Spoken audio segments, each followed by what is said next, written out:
नमस्कार, मी सारिका. एस9च्या बातमीपत्रात आपलं स्वागत. एक नजर आजच्या ठळक घडामोडींवर. ठाण्यातील केसी कॉलेजवर एआयसीटीने उगारला कारवाईचा बडगा. महाविद्यालयात प्रवेश देण्यास केली मनाई. मुलुंड अगरवाल रुग्णालयाजवळ रस्ता खच्चीकरणास 1 महिना उलटला, मात्र पालिकेकडून अद्याप कोणतीही उपाययोजना नाही. तर ठाण्यात अष्टविनायक चौकाचे सुशोभीकरण ठरत आहे अपघाताचा सापळा. स्थानिक मात्र त्रस्त. ठाण्यातील केसी कॉलेज ऑफ इंजिनिअरिंग महाविद्यालयातील गंभीर उणीवा लक्षात घेता एआयसीटीईने त्यांच्यावर कारवाईचा बडगा उगारला आहे. कोपरी येथील केसी महाविद्यालयात जागा, पीएचडी झालेले शिक्षक, आवश्यक शैक्षणिक सुविधा इत्यादी अनेक उणीवा असल्याची तक्रार भारतीय विद्यार्थी परिषदेकडे आली होती. या संदर्भात एआयसीटी, डीटीआय आणि मुंबई विद्यापीठाकडे तक्रारी करण्यात आल्या होत्या. महाविद्यालयातील गंभीर उणीवा लक्षात घेता एआयसीटीने यंदाच्या शैक्षणिक वर्षासाठी महाविद्यालयात प्रवेश देण्यास मनाई केली आहे. माहिती अधिकाऱ्याचे नैनेश डोळस यांनी या कॉलेज संदर्भातील त्रुटी होणाऱ्या गैरकारभाराविषयी माहिती एस9शी बोलताना दिली. तसेच कॉलेजमध्ये ॲडमिशन घेणाऱ्या विद्यार्थी व पालकांनी कॉलेज संदर्भातील परिपूर्ण माहिती घेऊन ॲडमिशन घ्यावे असे आवाहनही नैनेश डोळस यांनी केले आहे. KC college of engineering and management research and study centre जे कॉलेज आहे ठाणा ईस्ट मिडबंदर रोडला, तर त्या कॉलेजमध्ये ज्या काही त्रुटी आहेत त्या त्रुटी अशा आहेत की त्याच्यामध्ये असिस्टंट प्रोफेसर 5 वर्ष एक्सपिरियन्स पीएचडीवाला नाही आहे. दुसरं 10 वर्षाचा एक्सपिरियन्सवाला प्रोफेसर जो पीएचडी तोही नाही. त्याच्यामध्ये लॅबच्या काही त्रुटी आहेत, त्याचा cadre ratio, student ratio maintain नाही ॲज पर एआयसीटीच्या नॉर्म्सनुसार. दुसरं एआयसीटीच्या नॉर्म्सनुसार त्यांना जी 2.5 एकर जमीन हवी आहे त्याऐवजी त्यांच्याकडे फक्त 2.02 आहे. म्हणजे त्याचं जर स्क्वेअर मीटरमध्ये म्हटलं तर 10,000 स्क्वेअर मीटर त्यांना जमीन आवश्यक आहे, पण त्यांच्याकडे 8,200 आहे. ह्या ज्या काही मेजर लॅप्सेस आहेत ज्या एआयसीटीच्या कडे आम्ही तक्रार केली होती, त्या तक्रारीच्या अनुषंगाने एआयसीटीने त्यांच्यावरती कारवाई करत त्यांना 30 एप्रिल 2013ला पत्र पाठवून त्यांची 2013-14च्या साठीची जी ॲडमिशन आहे त्याच्यासाठी त्यांना नो ॲडमिशन कॅटेगरीमध्ये ठेवलेलं आहे. आणि त्याच्या संदर्भामध्ये डीटीने सुद्धा 15 जून 2013ला कळवलं की ह्या वर्षी तिथे ॲडमिशन्स ह्या प्रक्रिया राबवणार नाही 2013-14च्या प्रथम वर्षासाठी इंजिनिअरिंग कॉलेजच्या संदर्भामध्ये. ठाणे महानगरपालिकेच्या मार्फत या सदर कॉलेजच्या मध्ये जे काही अनधिकृत बांधकाम आहे त्याच्या संदर्भामध्ये ठाणे महानगरपालिकेकडे तक्रार केली होती.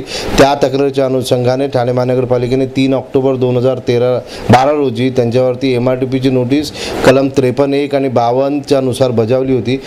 तदनंतर ठाणे महानगरपालिकेने संबंधित एक्सेल्सियर एज्युकेशन सोसायटी जी ह्या केसी कॉलेज ऑफ इंजिनिअरिंगची संस्था चालवते त्यांना हिअरिंगसाठी बोलावलेलं होतं. 5 एप्रिल 2013 रोजी MRTPच्या कायद्या अनुषंगाने त्यांना सुनावणी दिली व 20 दिवसात त्यांचे वाढीव मजले व इतर अनधिकृत बांधकाम जे आहे ते हटवण्याचा त्यांना आदेश केलेला आहे. या कॉलेजच्या संदर्भातल्या काही मजल्यांना ओसीसुद्धा नाही आहे असं सुद्धा ठाणे महानगरपालिकेच्या MRTPच्या नोटीसमध्ये नमूद आहे. विद्यापीठाच्या मार्फत महाराष्ट्र युनिव्हर्सिटी ॲक्ट 1994च्या नुसार प्रत्येक कॉलेजमध्ये दर 3 वर्षांनी विद्यापीठाच्या डेव्हलपमेंट बोर्डाच्या मार्फत जी लोकल इन्क्वायरी कमिटी ही इन्स्पेक्शन जायला हवं आहे. आणि ह्या इन्स्पेक्शन असताना ह्या इन्स्पेक्शन्समध्ये ज्या काही त्यांना डेफिशियन्सीज बॉम्बे युनिव्हर्सिटीला अवेलेबल होतात त्या त्यांनी कॉलेजच्या प्रशासनाला कळवून त्या लगेच रेक्टिफाय करून घ्यायला हव्यात.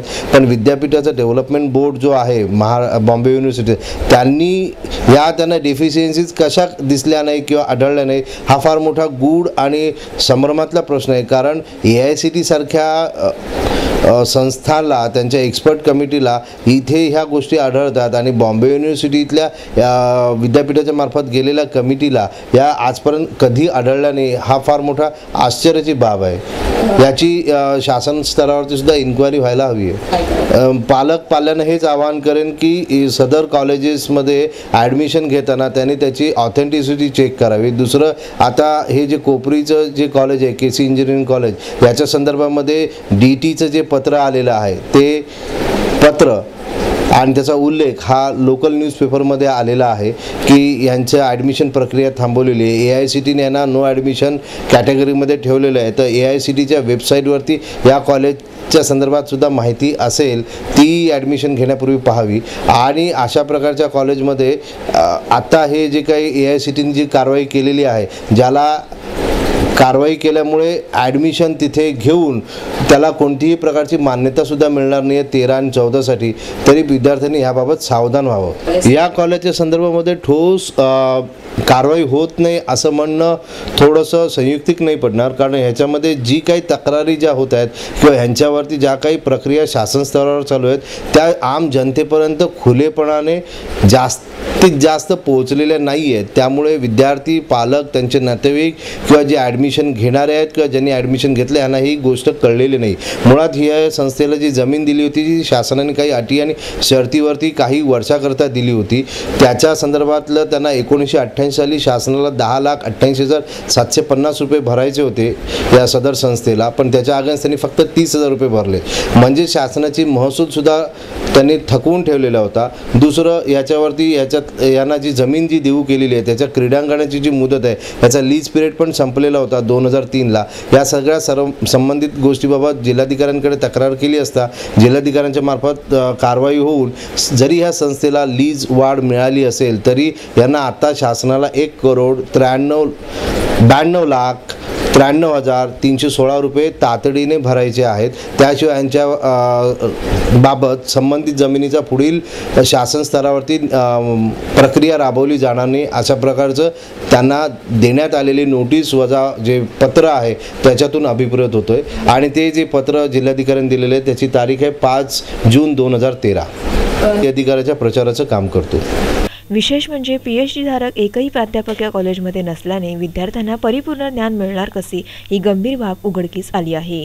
व्हिडिओ जर्नलिस्ट योगेश मुवावडेसह सारिका साळुंखे, S9 न्यूज ठाणे.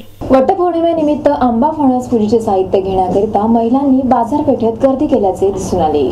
उद्या वटपौर्णिमा, जन्मोजन्मी हाच पती मिळावा म्हणून महिला वडाची पूजा करतात. आंबा, फणस, करवंद, जांभूळ या फळांचे मोठ्यांना वाण म्हणून देऊन त्यांच्याकडून आशीर्वाद घेतले जातात. या पूजेच्या साहित्याची खरेदी करण्याकरता महिलांनी बाजारपेठेत गर्दी केली होती. वाढत्या विकासाबरोबर वडांच्या झाडांचे प्रमाण कमी झाल्याने वडांच्या फांदीचे पूजन केले जाते. महागाईमुळे यांच्या किमतीत वाढ झाली आहे. सणाचे महत्त्व लक्षात घेता नागरिक महागाईची झळ सोसत खरेदी करत आहेत. तसेच बाजारपेठेत विविध रानभाज्याही दाखल झाल्या आहेत. बाफली, टाकला, फोडाशी यांसारख्या रानभाज्यांनी बाजारपेठा फुलल्या आहेत. व्हिडिओ जर्नलिस्ट योगेश मुवावडेसह सारिका साळुंखे, S9 न्यूज ठाणे. S9च्या बातमीपत्रात वेळ झाली अल्पशा विश्रांतीची.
ठाणे महानगरपालिका हद्दीत घर घेताय का? मग ते अनधिकृत तर नाही ना याची खातर जमा करा. अनधिकृत घर घेणं हा विकणाऱ्यासोबत विकत घेणारा देखील तितकाच दोषी असतो. तेव्हा घराची डोळस खरेदी करा. आपली कुठे फसवणूक तर होत नाही ना. यासाठी ठाणे महानगरपालिका मुख्यालयातील 4थ्या मजल्यावरील बांधकाम विभागात घराचा सर्वे नंबर, टिक्का नंबर याची खातर जमा करा. घराचं स्वप्न अवश्य करूया साकार, पण अनधिकृत घराचा नका करू कधीही विचार. अधिकृत घर म्हणजे उद्याची देखील निश्चिंती. अनधिकृत घराचे दार म्हणजे डोक्यावर कधीही तोडण्याची टांगती तलवार. जगणं तुमचं होऊ दे सुरेल गाणं, स्वच्छ, सुंदर आणि अधिकृत घरांचं हसरं ठाणं.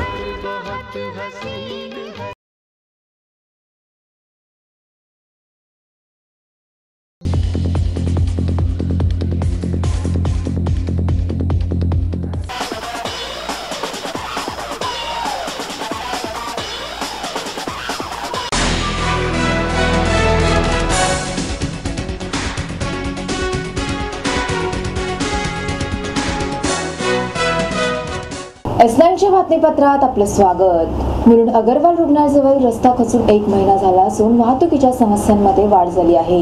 मात्र पालिकेने या समस्येसंदर्भात कोणतीही उपाययोजना अद्याप केलेली नाही. पावसाळ्यापूर्वी रस्ते चकाचक करण्याची मोहीम मुंबई महानगरपालिकेने हाती घेतली होती.